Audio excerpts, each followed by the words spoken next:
ओम साईं राम। बाबा कहते हैं मेरे बच्चों बिल्कुल चिंता मत करो, सब ठीक हो जाएगा। यह सुन लो जो संदेश मैंने भेजा है आपके लिए। कभी कभी अपनी खुशी के लिए यह करना होगा तुम्हें। बहुत तकलीफ़ होता है जब कोई बिना किसी गलती के हमसे रूठ जाता है और हमें गलत समझ लेता है और हमारा साथ छोड़ देता है। मेरे बच्चों, जो बीत गया है उसे बहा दो और जो बहता हुआ तुम्हारी तरफ आ रहा है उसका स्वागत करो। याद रखना, कई बार शून्य से शुरुआत करना बहुत ज़रूरी होता है ज़िंदगी में। हर पल खुश रहने का ये मतलब नहीं होता कि सब कुछ ठीक ही है।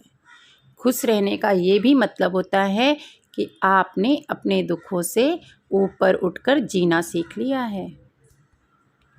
मेरे बच्चों, जिंदगी में अगर बुराई है तो अच्छाई भी है, अंधेरा है तो उजाला भी है।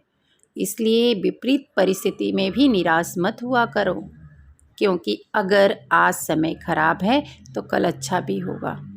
बस थोड़ा सा सब्र रखो, बुरा समय जल्द ही निकल जाएगा। जब आप पूरी तरह से टूट चुके होते हैं ना, यकीन मानो फिर दुनिया में कुछ ऐसा नहीं रह जाता जो तुम्हें तोड़ सके।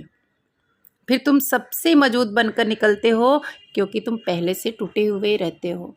तो इसलिए कभी टूटने पर निराश मत होना।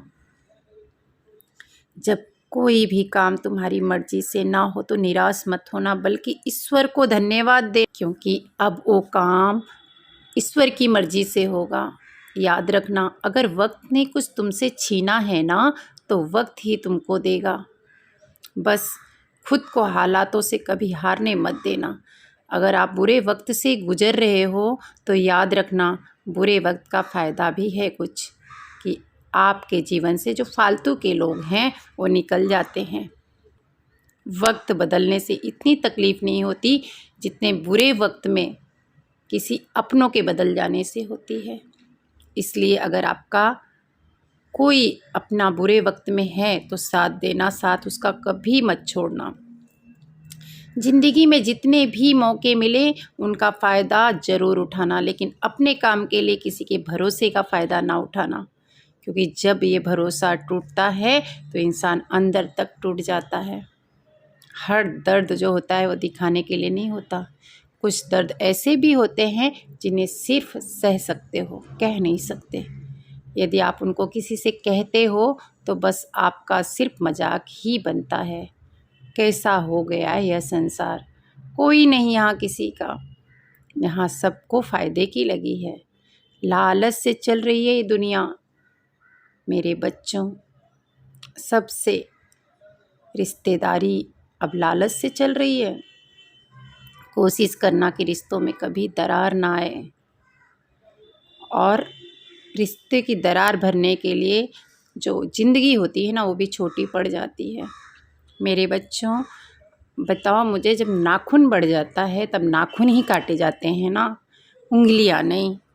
इसलिए जब रिश्तों में दरार आ जाए तो रिश्ते मत ख़त्म करना, उस दरार को ख़त्म करना। कभी जीवन में अगर अकेले चलना पड़े तो डरना मत, क्योंकि समस्या में शमशान, शिखर, सिंहासन, इस सब पर इंसान अकेला ही खड़ा होता है। अक्सर बुरे वक्त में इंसान को अकेले ही लड़ना पड़ता है। अक्सर दुख तो अपने ही देते हैं ना, वरना गैरों की क्या मजाल कि हमारी कमज़ोरी को उनका पता चले। हमारी कमज़ोरी अपनों के पास ही होती है, क्योंकि हम हर बात उनसे शेयर करते हैं और हमें किन बातों से तकलीफ़ होती है ये बात भी वो अक्सर जानते हैं। ज़िंदगी आसान नहीं होती, ये मैं मानता हूँ, लेकिन ज़िंदगी को आसान बनाना पड़ता है मेरे बच्चों, कुछ अंदाज से और कुछ नज़रअंदाज से। अकेले रहना, अकेले लड़ना और अकेले जीना, ये सब सीखना ही पड़ेगा, क्योंकि इंसान इतना मतलबी हो गया है, यहाँ कोई किसी का नहीं है। कितनी भी शिद्दत से निभा लो किसी रिश्ते को, अगर सामने वाले को बदलना है तो बदल ही जाता है। आजकल के लोग अपने से ज़्यादा प्यार गैरों से करते हैं, और बुरे वक्त में साथ देने की उम्मीद अपनों से दिखाते हैं, तभी तो बहुत तकलीफ़ होती है ना। जय साईं, श्री साईं, जय साईं। फिर कल एक नए संदेश के साथ आपके सामने आऊँगी। तब तक के लिए साईं राम।